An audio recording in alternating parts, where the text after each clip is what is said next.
What are they students? Are they? No, they have not been arrested as per se, but police is doing its investigations, like joint security operatives, criminal intelligence, CMI, and there are so many of them.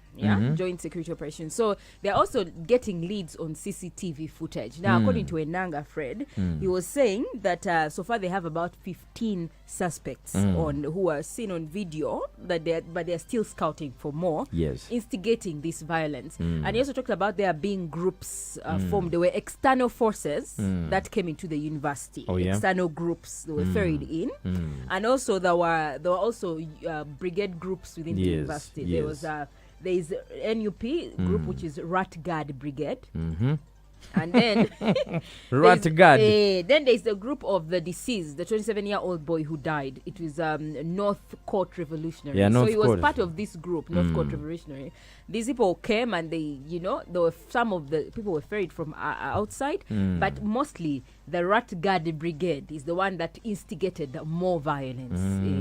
So that is what police is saying in relation to that. So they have about 15 suspects that have already identified on CCTV footage, but they are still carrying out investigations, and once they are done, they might be able to arrest some of them. The police has also informed us and urged the public to stop divulging personal information on social media. Like letting people know where you stay, where you're going. It's a very, I don't know if it's a good or bad habit, the way we use these social media platforms, especially like Snapchat, WhatsApp status. I know. I am here now, I'm just cheering after I'm going here, I'm going to say, and actually someone, like you can follow and monitor someone. Some people even know how to post that. I'm going to go to the bank, najayo obusente bwe nabu snapping and all that. This followed an incident over the weekend, I think it was on Saturday, when the Kamwocha LC3 chairperson for Kamwocha Church Zone was killed. He was attacked by gunmen on motorcycle assailants. They hit him with a blunt object and he died. It's called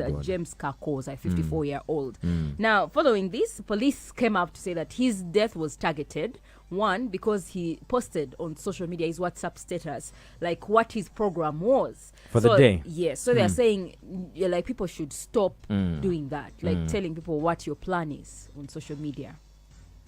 Now, just like the victim, we want to caution the public. There are many people who publicize their daily routines. You wake up in the morning and you're letting everybody on social media know what you're going to do, the routines that you're going through.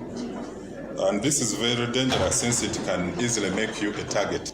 Much as people do it out of excitement, fun, and friendship, you're in a club at night, you post, you are with your families now, even posting children and the schools, the teachers, you're putting the lives of those children at risk, especially where you have enemies. I have no problem with people posting, but sometimes what we have you make him more jealous or what? Exactly. No, but I think even if you're posting your life, do you realize that there are some people who will post maybe they're at a certain place, maybe you're having lunch at a certain place while actually you're at home.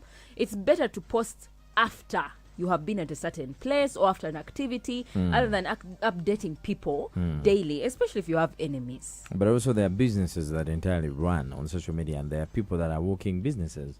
There are service providers. When they say I'm going to be here, I'll give you an example of like DJs. DJ Nimrod will post that I'm here. Guys, ngenda bera ku Kirabu Gundi, ngenda bera ku 911, and everybody falls in. You know what I mean? I think there has to be like, we have to strike a balance between that, and also the police, the authorities have to really do their job. I think the authorities are really trying their job, but we also have thugs who are also doing their job. So the authorities can't be everywhere on every feeder road. I also want to think it's ultimate stupidity, Pam. If somebody goes into the bank to withdraw money and you have the audacity to snap it, to record a video and tell guys that, look here, I've gotten some money. Mula. I am coming to you guys in Chanja. Or you even mentioned the place Novagamba Kanzija. My guys fall in. What are you trying to prove? You're trying to prove that your life is good on your side. Like everything is. I think you're trying to make some ex somewhere jealous. Like it's actually your ex-girlfriend or boyfriend jealous, but not knowing that you're putting your life in jeopardy. There's a name of a mental disease. I've just forgotten what it is called, of pleasing people on social media and feeling like the people online are your friends, but when you actually have never physically interacted with them. Is that a disease? It I thought it's actually... It's mental. It's turning out to be a disease. I'm going to look for the name and share it with you. But there are people that social media pleasers, nga ye buli kimu ayagala kusanyusa abantu ku social media, ayagala afune likes ne comments. But then guys, what happens after that? No, but also social media has become a second family for some people. Some people a bad, wrong family. For some people, they actually find comfort when they are on social media with their family discussing things and some sharing, people just comment for. And others have found it a place for abusing. Exactly. Like it's just completely messed up space. Remember this: most of those people are not real. And actually, when you see the people that comment, me, I've been on some of the posts before, and you see like a bad comment, an extremely bad comment. Yeah. But then you see the person that has posted it, no nyigulu kukanjo like, look at this one. I shouldn't even be angry at this. However, from that, the police is deployed heavily in Kampala over protest rumors. Yeah. We could have people rioting today in Kampala over the high prices of fuel. Yeah, yesterday, police spokesperson Fred Enanga spoke about it. He said he warned the public against, because he says intelligence information they are receiving is that planned groups are trying to are plotting demonstrations in different parts of the country or here in Kampala Metropolitan because of fuel crisis. Now, also Luke Wesigire, who is the Kampala deputy spokesperson, metropolitan area, he also talked about it. He says police is deploying at strategic points within the city to counter any protests, because there are planned protests over registration fees for border riders. Ebibinja ebitegese okuba nti no byekalakasa nga bikulembeza ekigambibwa okuba nti no boda zibadde zeewandisa mu budde buno zibadde zeewandisa mu bukyamu, era nga waliwo kibakulembeza nti bayagala twala petition ku parliament. Naye kyetuzudde mu kunoonyereza nti waliwo bannabyabufuzi abeerimbisa emabega wa kino okuba nti no bayisawo ebyabwe, era n'olwekyo tuvuddeyo okuba nti no tuteekawo eriri ery'okuyitamu n'emitendera bwe giri okuyitamu mutendera wa bayagala okutegeka okwekalakasa, deploying abasirikale baffe mu nsonda zonna kuba nti no tutangira ebikolwa bino eby'effujjo. I've noticed the deployment today as I was coming. It's a bit top notch. Exactly. Yeah. So guys, stay woke. We'll keep you guys posted, especially abagulawo amaduka gamweyo wansi mu downtown. But even there are no cars, there are even no people downtown, man. Yeah, like business is tough. Business is hard. Chikumi Kaumeze Birigalix FM Kodi. MPs accuse security agencies of hijacking registration of borders in Kampala. This registration of borders. Yandi bakazala bwana. Kampala Metropolitan Affairs, the Shadow Minister, Ruaga North MP Abubakar Kawalia. Yeah, first he talked about the hawkers, because last week Dorothy Chitaka talked of returning street vendors and hawkers to the city to do business at strategic points, like different areas, designated roads and streets for some time. Then also the registration of borders. He's saying slashing the number of borders from 7,000 to 7,000 from 200,000 is going to kick people out. People have sold their land to go and start border business, and kicking them out. And then he was saying that the actual reason behind it is that they want to infiltrate that industry with security guards, like security operatives, secret, like spies, who are disguising as border guys while doing their duty. Definitely. And so he was saying that Kampala is becoming a military city. Definitely. So he's saying now, if you are trying to infiltrate the border industry with security guys, what happens to the actual people who want to make money? Border. I have no problem with having the border riders on record. It's very okay, because bamanya, we have to account for them. But the rate at which they want to decrease okuva ku mitwalo 2 paka ku kasanvu, it's enormous, which means oina abantu emitwalo 19,013 boina okuzaayo mu kyalo, oba boina otetenkanyiza banaakola batya. Abantu bano balina families, balina abantu bokuliisa, abamu balina abaana, balina abantu bebaweerera. The number is insane. It's insane. It's insane. It's unrealistic. And here's the thing, they have it on record, so they see the gap. What are you planning for? If they come out and say, okay guys,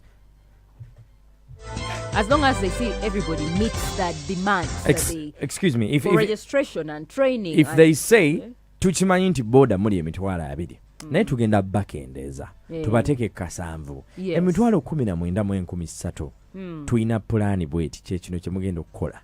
You understand what I'm saying?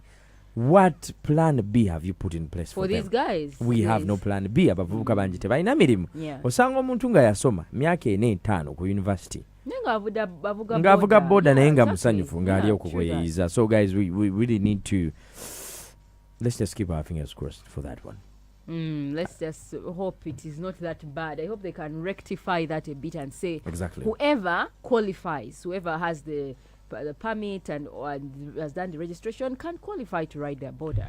Ngatumaliriza Matia Kasaija wants the government to be given more taxes so that we can stop borrowing money.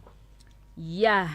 Simple physics, simple logic, I beg your pardon. Yes. If you want better services, if you want us to give you good things and have a low date, government have sent. He's actually saying, Matia Kasaija, finance minister, saying the reason why we are having external borrowing and internal borrowing is because we cannot raise local revenue to be able to finance the roads, the construction of roads, the salaries, like everything that is being complained about and needs to be in place. Last week, Amos Lugolobi, Minister for Planning, State Minister for Planning, he came out and said that the debt burden is almost unsustainable. It's now at 54%, meaning that we have about 77.9 trillion as of May 2022. As of December 2021, we're at 76.5 trillion. And he says by this 2022-2023 financial year, our debt will have shot up to 90 trillion, which is almost unsustainable, which is actually unsustainable. It is. Yeah. It is like Matia Kasaija, I don't know how many times over budget. So he's saying that now, for us, we will continue to borrow internally and externally because we don't have the money to meet some of the demands in our budget. So we must borrow. So whose problem is it? This is a country. It is not going anywhere. Yeah. It can borrow as much as it wants. Yeah. Just make sure you borrow within your means. That's the only problem. We're already reaching like our grandkids, I think, are the ones who are going to be able to paying the debt. But the rate at which we're giving out our land and our whatever's to investors. I was reading somewhere yesterday. I think by like 2030, taxis zijaba ziyimba. Abagende wa 50 cent Terrace Horan. No, like you see how you say Kamocha Ntinda Chiwatu Nigeria. Econ City might even employ Kenyans, Rwandese, South Africans, because the Ugandans probably do not qualify. They don't have a degree in tourism, have a paper, not best chefs. They are not, so they will not go and pick someone from It doesn't matter. It doesn't matter. It doesn't matter how long. It matters because it is supposed to be able to benefit me as a Ugandan. This in terms of employment. This is a country. It doesn't matter how long it will be mismanaged. It doesn't matter how many times we're going to misfire some things. At a particular point, repercussions, consequences can last like 100 years. But the problem, by the way, with taxes is the tax base is not wide. Like, let them widen a tax base that each and everyone, like now the border guys, if they can pay their annual tax or whatever tax, like everybody should be able to pay some sort of taxes. We widen the scope.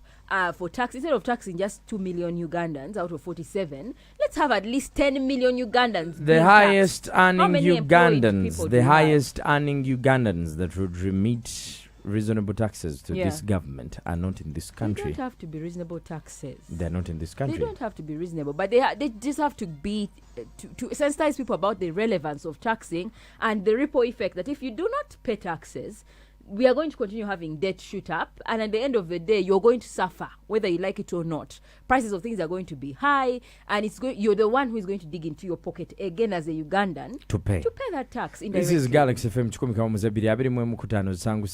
We'll be back here later on in the day, but do feel free to drop your comments on our YouTube. It is Galaxy FM /TV. This is the mid-morning.